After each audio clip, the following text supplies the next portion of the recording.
அரசியல்ல இப்ப பரபரப்பா பேசப்படுற ஒரே விஷயம் சசிகலா.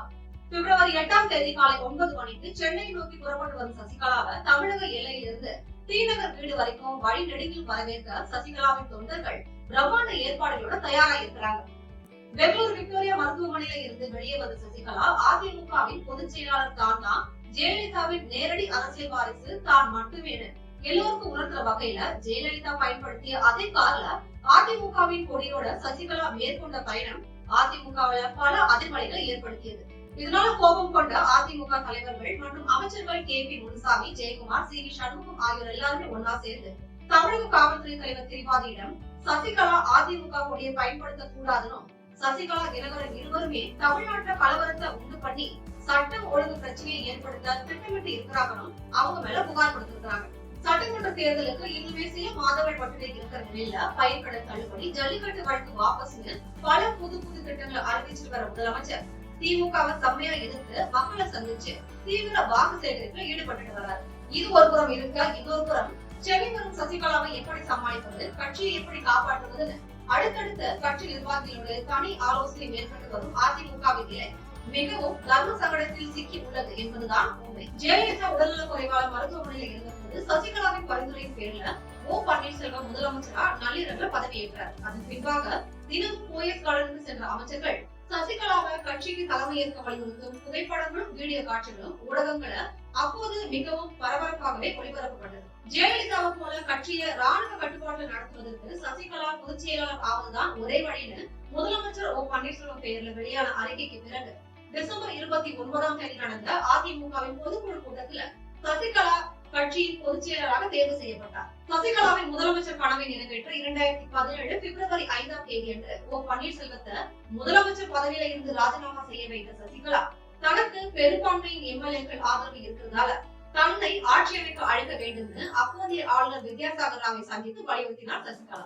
ஆளுநர் எந்த முடிவையும் தெரிவிக்காத ஒரு நிலையில துரதிருஷ்டவசமா சொத்து குவிப்பு வழக்குல உச்சநீதிமன்றத்தினுடைய தீர்ப்பால சசிகலாவின் அரசியல் வாழ்க்கைக்கு முடிவரை காணது. தன்னுடைய முதலமைச்சர் கனவுல மண்ணை போட்ட உச்சநீதிமன்றத்தின் தீர்ப்பால சசிகலா, இளவரசி சுதாகரன் ஆகியோரோட சிறைக்கு செல்ல வேண்டிய நிலையில வேறு வழி இல்லாம எடப்பாடி K பழனிசாமி முதலமைச்சர் ஆனார். அதுக்கப்புறமா சசிகலா ஜெயலலிதாவுடைய சமாதிக்கு சென்று அந்த சமாதியில 3 முறை அடித்து சபதம் போட்டாங்க. என்னதான் சசிகலா அதிமுகவின் உறுப்பினர் இல்லைன்னு அதிமுக நிர்வாகிகள் சொன்னாலும் அவர் சிறைக்கு செல்லும் போது பொதுச் செயலாளர் பதவியுடன் தான் சென்றார். இதை யாராலையும் மறுக்க முடியாது. சசிகலாவுக்கு ஆதரவாக அங்கொன்றும் இங்கொன்றும் போஸ்டர்கள் அடிக்கப்பட்டதால அவர்கள் அனைவரும் கட்சியிலிருந்து நீக்கப்பட்டாங்க.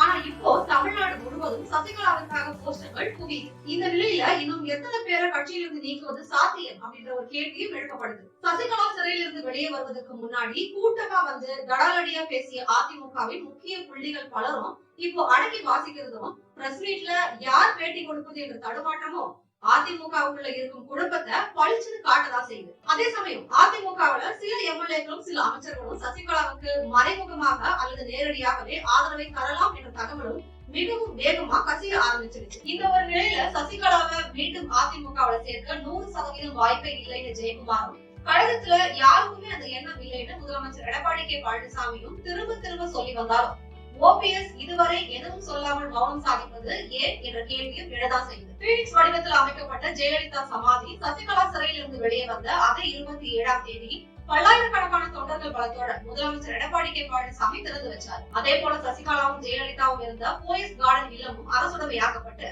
அது நினைவு இல்லமாக பொதுமக்கள் பார்வைக்காக திறந்து விடப்பட இருக்கு. இப்படி பல அதிரடியான வேலைகளை எடப்பாடி செஞ்சு வந்தாலும் எம்ஜிஆர் மறைவுக்கு பின்னர் அதிமுக ஜே அணி ஜா அணின்னு இரண்டாக பிரிந்தது. அதே போல ஜெயலலிதா மறைவுக்கு பின் சசிகலா அணி OPS அணின்னு பிளவுபட்டுச்சு.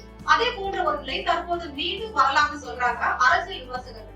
அதிமுகவுக்கு சொந்தமான அறக்கட்டளைகள் இன்னும் ஜெயலலிதாவின் உதவியாளரா 20 ஆண்டுகளுக்கு மேல் இருந்த பூங்குன்றன் பேர்ல இருந்ததாகவும், ஜெயலலிதாவோட மறைவுக்கு பின்னர் பூங்குன்றனை யாருமே கண்டுகொள்ளாததால தற்போது கோயிலா சுற்றி வர பூங்குன்றனை தன்னோட கட்டுப்பாட்டுல கொண்டு வந்து அதிமுகவுக்குள்ள பல சிக்கல்கள் குடைச்சல்களை ஏற்படுத்த சசிகலா திட்டமிடுறார் என்ற ஒரு தகவலும் வருது.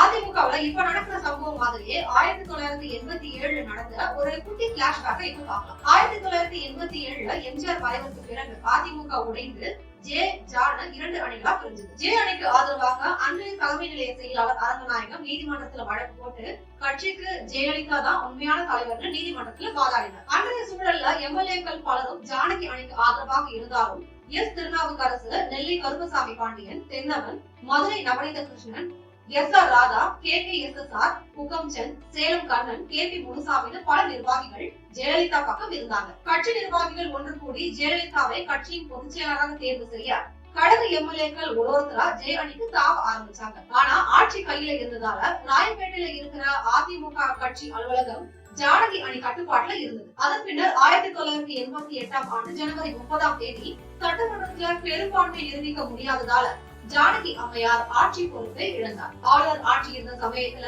அரங்கநாயகம் போன்ற வழக்குல ஜெயலலிதா அணிக்கு சாதகமான தீர்ப்பு வந்தது. இந்த வழக்கு ஜெய அணிக்கு சாதகமாக வர உறுதுணையாக இருந்தவர் அப்போதைய தலைமை கழக அலுவலகத்தின் மேலாளராக இருந்த துரை. தீர்ப்பின் நகல் நள்ளிரவு 12 மணிக்கு கிடைத்ததும் அப்போதைய தென் சென்னை மாவட்ட செயலாளர் A.V. கிருஷ்ணமூர்த்தி தலைமையில சுமார் 500 பேர் அதிரடியா அதிமுகவின் தலைமை கழக அலுவலகத்தை முற்றுகையிட்டு போலீஸ் பாதுகாப்போட அலுவலகத்தை தங்களுடைய கட்டுப்பாட்டுல கொண்டு வந்தாங்க. அதே போல இப்போ அதிமுகவில் நடக்கிற யுத்தத்தை பார்த்தா மீண்டும் எம்ஜிஆர் கால காட்சிகள் அரங்கேறலாம்னு சொல்கிறார் அதிமுகவின் மூத்த உறுப்பினர் ஒருவர். அதிமுக பொதுச் செயலாளர் பதவியிலிருந்து நீக்கியது செல்லாதுன்னு உத்தரவிட கோரி சென்னை உயர்நீதிமன்றத்துல சசிகலாவின் வழக்கு இன்னுமே நிலுவையில இருக்கிறதால சசிகலாவின் அடுத்தடுத்த அதிரடி திட்டங்கள் அதிமுகவுல இடியாக்க சிக்கலை ஏற்படுத்தும் என்பதுல ஐயமில்லை. அதே சமயம் அமைச்சர்கள், கட்சி நிர்வாகிகள், தொண்டர்கள் பலத்தோட சட்டத்தை கையில வச்சிருக்கக்கூடிய முதலமைச்சர் எடப்பாடி பழனிசாமி இதற்கு சரியான பதிலடி கொடுக்காமலா விட்டுருவார்னு சொல்றாங்க எடப்பாடியின் தீவிர ஆதரவாளர். சசிகலாவினுடைய வருகை அதிமுகவுல மாற்றத்தை ஏற்படுத்துமா?